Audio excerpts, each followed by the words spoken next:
The delayed Frankie de Jong transfer from Barcelona to Manchester United has not only frustrated the board of Manchester United, but even the manager of Manchester United in there. For you, having an update about Sesko in there for you.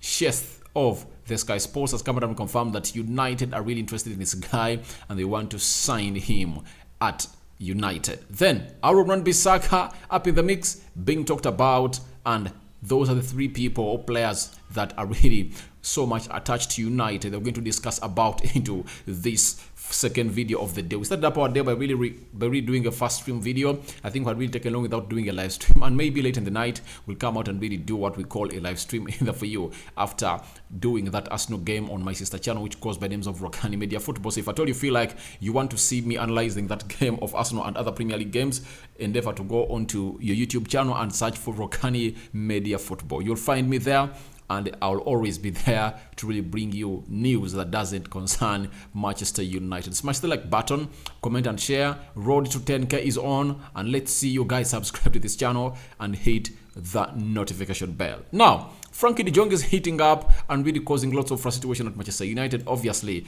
this lad who goes by names of Samuel Lucas, he's the chief United correspondent for the Manchester Evening News, has told us that Manchester United are frustrated by the inordinate delay to a protracted deal for Frankie de Jong amid Barcelona financial issues in there for you. Obviously, frustration has to be here, and what is causing it right about now, they were into their comfort zone when there are no other team really in for Frankie de Jong. But the coming in of Chelsea to really say to it that we want Frankie de Jong has to frustrate everyone. And what is really accelerating this frustration in Manchester United is simple: the way Chelsea is splashing money. If at all Chelsea are splashing £62 million on Marc Cucurella, expect them to spend more than Frankie de Jong. They can even say we have 100 million euros now for Frankie de Jong, and they will really outprice United. So I don't know why is this deal taking long for United to go ahead and get it done. Because recently I really had a story being reported by Samuel Lucas that United is really willing to go ahead and really offer £450,000 for Frankie de Jong on a 5-year deal to cover up onto the deferred wages that he's being demanded, that he demands Barcelona in the fee. So I don't know where that really went to, because if at all that had happened, then United would have been given green light by Barcelona to talk to Frankie de Jong. Frankie de Jong says he doesn't want to go, but looks like it's not the plans of the manager. So it's like a cat and mouse game. We don't know when the cat will get hold of the mouse, because sometimes a cat can get the mouse and then let it go. You get? So I don't know what United is doing and what is causing frustration to them. Yet they are the ones that are really meditating this deal. They are leading the race for this deal. They've been negotiating it for 3 months. I think they know what it's required to get this deal done and dusted.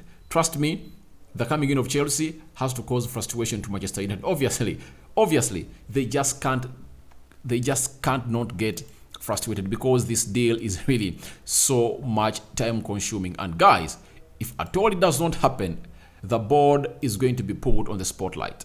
You get? They're going to be put on the spot to explain to us why did they take 3 months negotiating that deal, when yet there were other players that United would have gone for. And I think that's why Erik ten Hag is also consistent that please get me this guy, because he knows the body is telling him please, everything is done. And Erik ten Hag, to me, I really believe that has a confirmation. If he never had a confirmation, he would have gone in for other players. You saw Julian Timber. He wanted Julian Timber at first. When Lewis Van Gaal threatened him that if I really go to United and don't play game in, game out, I'm going to leave you out of the squad to Doha. And he said, oh, I'm not going. Something that excited me, and I said, all right, he doesn't have the right mentality to play for United. Now he went in for Lisandro Martinez, and Lisandro Martinez said, all right, for me, I'm leaving for Manchester United. So if at all United never had a confirmation from the Frankie de Jong and his agent that this deal is not going to materialize and he doesn't want to come to Manchester United, then we would have been looking elsewhere. But the fact that we're not looking elsewhere, even when that holding midfield position is lacking, it shows you that there is something that Ten Hag knows that is really giving him confidence in between him and Frankie de Jong. But Frankie de Jong is wanting his money, and those deferred wages are really putting more frustration to United in the for you. So let's wait and see how this is going to happen. For your information, the agent of Danny Van Beek, Tabel Malasia, and Frankie de Jong is the same. You get? Is the same. Dusan Ali for you. Then Samuel Lucas told us again that De Jong wage deferral continues to prevent a transfer from being finalized. So I'm asking, where did that story come out that United is willing to pay £450,000 to Frankie de Jong? Because United paying that amount of money means that they are going to cover up for his deferred wages. And then a journalist who is being fed in by the club is telling us that those deferred wages are really preventing a deal to happen. So who is who? Chelsea, it said they are so much willing to pay those deferred wages. And trust me, Chelsea and how Todd Boehly wants to go out and really make it happen and really give the manager what he wants. He can go in and really get in Frankie de Jong. But for Chelsea, I just look at them as wannabes in every player that is on the market. They really want to make news. Todd Boehly wants to be everywhere. He wants his name to be alarming everywhere, all sounding everywhere, as it was when Abramovich was here. I think he's proving a point. We look at the midfielders that Chelsea are having. Frankie de Jong coming into this team. There is Kovacic, N'Golo Kante, there is Jorginho. They've kept Conor Gallagher. Why would they go in for Frankie de Jong? That's my big question. I don't see them by the go for Frankie de Jong. It might be really something that is just put out in there for you to really put to the boil everywhere he wants. But it was David Austin who really broke that story that Chelsea is interested in Frankie de Jong. And I ask myself, why is it that every story concerning Chelsea, it's David Austin breaking it, especially those high-profile players? For Cucurella, it was Fabrizio Romano, but for Todd Boehly meeting with the agent of Cristiano Ronaldo, it was David. It looks like David Austin really has a very close relationship with Todd Boehly, and Todd Boehly used him to put out that story of a man who goes by names of Frankie de Jong. Of a team which goes by names of Barcelona holding talks with Chelsea over Frankie de Jong, and them willing to offer even more money than what United is willing to offer. So there is something that is unclear here for you with David Austin. Even journalists can be used at any time to really portray out a story. Todd Boehly really wants fame like nothing else. Trust me, he really wants fame like nothing in the for you. That is the man who goes by Todd Boehly in the for you. Then Samuel Lucas continue to let us know about Frankie de Jong that sources familiar with negotiations say there is bafflement at United, that they have been portrayed as the dysfunctional club in the old deal, when the messy situation between De Jong and Barcelona is the source of the hold-up. So he's telling us that sources out there are really portraying United as the dysfunctional club. They are the ones not letting this deal go as it's supposed to be. You get? But it's Barcelona. The source is saying that Barcelona is holding up this deal because there is something they want to happen, but it's not yet really portrayed out yet. So we are waiting to see whether this is going to be put out in the news everywhere, to see to it that Frankie de Jong comes out of Barcelona. But for him, his stand is still simple. I'm not leaving Barcelona. I'm staying here, and I want to stay here. And it said that the player and his agent just want to use this tactic to demand for their deferred wages. Now the president of Barcelona comes in and says Joan Laporte has maintained De Jong is not for sale, rhetoric that has been dismissed by United as face-saving in there for you.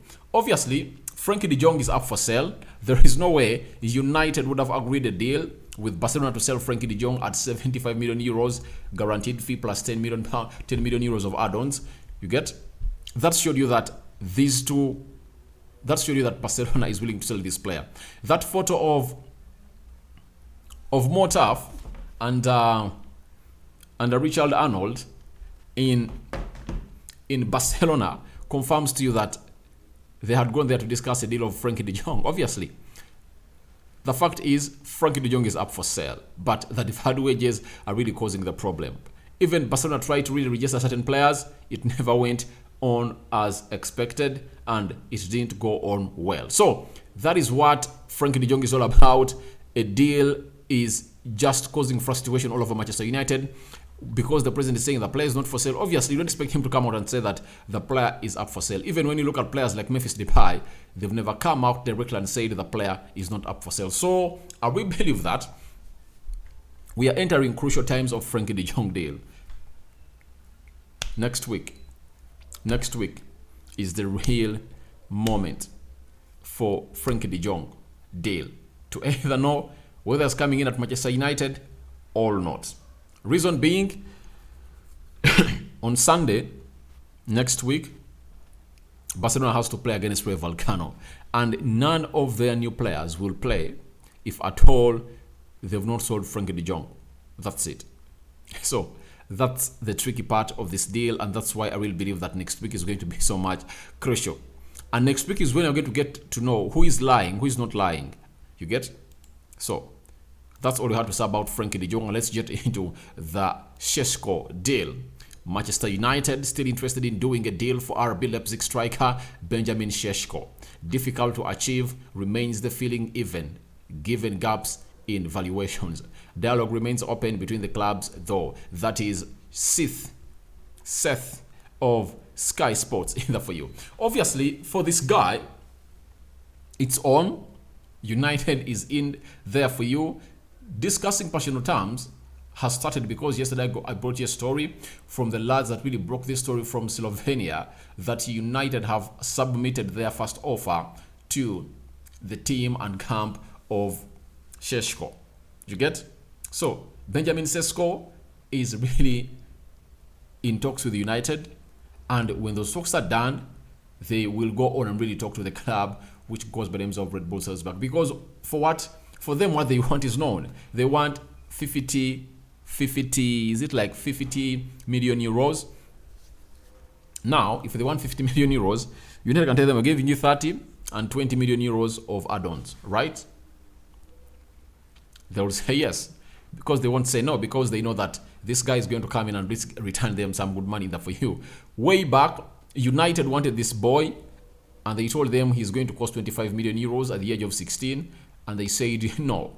Now he has matured into a player that they're really admiring, and they're supposed to go in and pay 50 million euros. So it shows you that our scouting team and decision from the bosses is really lacking. Because if I thought Benjamin Sesko was at 25 million euros last time, you would have bought him and left him that side to really go ahead and grow. You get? And really loan him to teams like RB Salzburg, Borussia Dortmund, really go in and be nurtured into a player that you want to really make him fit for the Premier League. But I really believe that he's now fit for the Premier League. He's really talented. Haaland is only good at really putting those balls at the back of the net. He does not get himself involved into play, but this guy can create himself space. He can create himself goals. He runs left, right, and center. He drifts on either flanks, you get, of the attack. So that is Benjamin Sesko. But everyone, credible journalists, are confirming to us that United is really into this deal. But what is really scaring it is the amount of money they are really calling for this lad. But trust me, because of his talent being immense, Haaland was not like this guy. Haaland left RB Salzburg to Borussia Dortmund at 17 million pounds. You get? But this lad we are talking about, the reason as to why he's being sold expensively more than Erling Haaland is simple. The guy is gifted. The guy is gifted. Good on the ball. Good on the air. His footwork is quite nice. So he has got genuine qualities and potential, and that's why he's being sold expensively. And that's the reason why teams like Real Madrid wanted him, PSG is in for him, Chelsea, Liverpool is really questioning about this guy. So it shows you how quality and talented this guy is. The good thing is we are the only ones who are really having space for him to really get into the first team. When you look at PSG, they've already signed in a new young centre forward known as Hugo Ekitike, 19 years of age, as this lad who goes by names of Benjamin Sesko. So where are they going to take him? They can't give him a chance to play. That's it. Then the other team is Liverpool. They've brought in Darwin Núñez. So he'll ask them, all right, you have Darwin Núñez, you have Diogo Jota, you have Firmino. Where am I going to play? With the team. Chelsea, he looks like, can get to this deal because they've not brought in a centre forward, but I don't believe that they're ready to trust him to lead the line because they're going in for Pierre-Emerick Aubameyang at Barcelona. So it looks like everything is playing in our favor.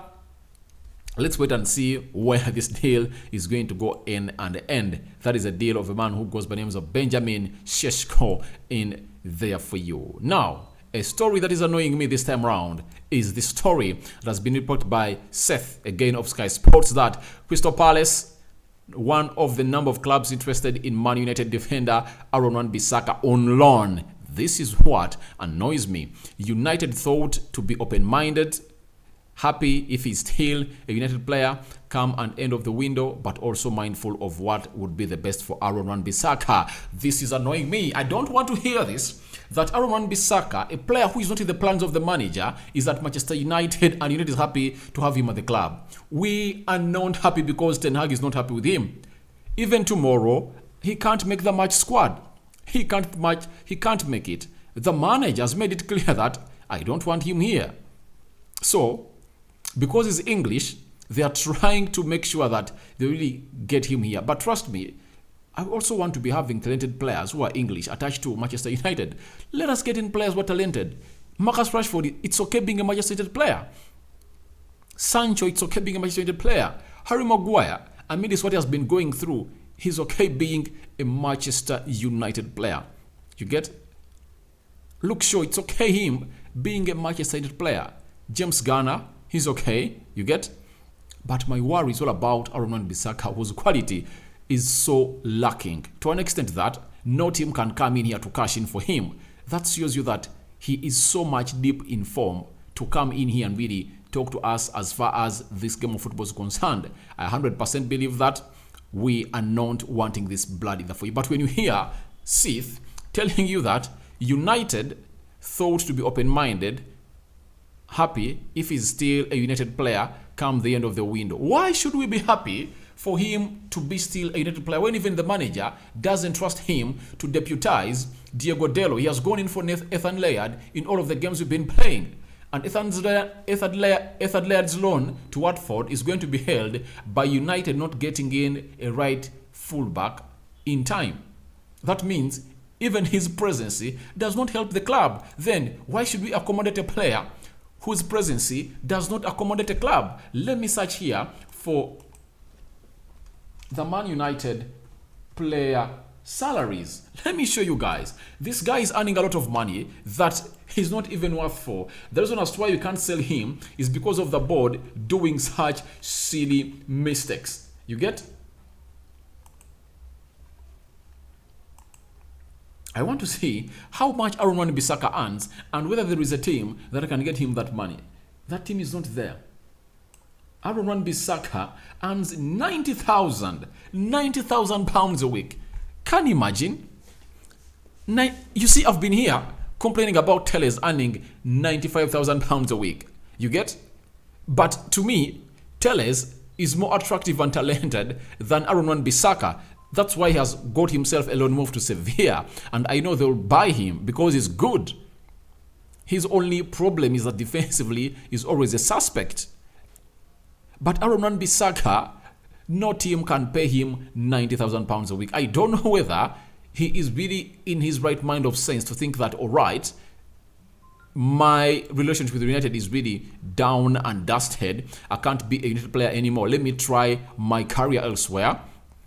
He has not worked anywhere enough to really go ahead and really convince the manager that I can really go ahead and improve myself, because he is not a ball-playing right full-back. Erik ten Hag can't use Aaron Wan-Bissaka because he knows that he is not a press-resistant player. He wants his ball all game to start from the back line. The build-up has to start from the back line. So that's what Ten Hag is all about. As we speak now, United is happy to keep this player. I doubt.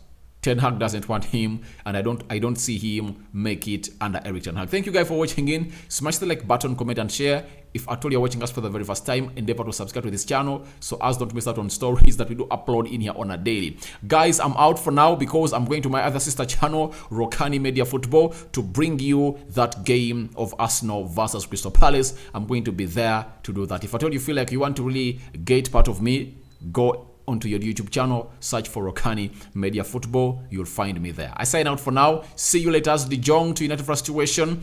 Tell me what you think about it. Sesko update there for you, and another story coming in from United of Aaron Bissaka, who can't be sold because of his astronomical salaries he earns weekly at Manchester United. I'm out.